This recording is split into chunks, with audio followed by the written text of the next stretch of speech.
Comes after, ये जो numbers लिखे हुए हैं इसके बाद वाले नंबर्स आपने मुझे बताने हैं। 3 के बाद कौन सा नंबर आता है? 4। यहाँ पे क्या लिख देंगे? 4। 9 के बाद कौन सा नंबर आता है? 10। 1 और 0, 10। 1 to 12 के बाद क्या होगा? 13। 1 और 3। 1 7 के बाद क्या आएगा? 1 और 8। 2 1 के बाद क्या आएगा? 21 22।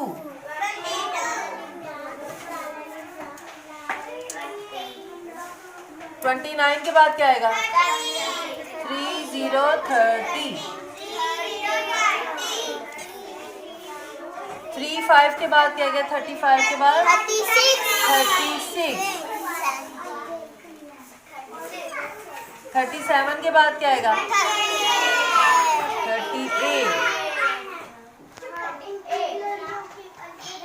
और 40 के बाद क्या आएगा? 41।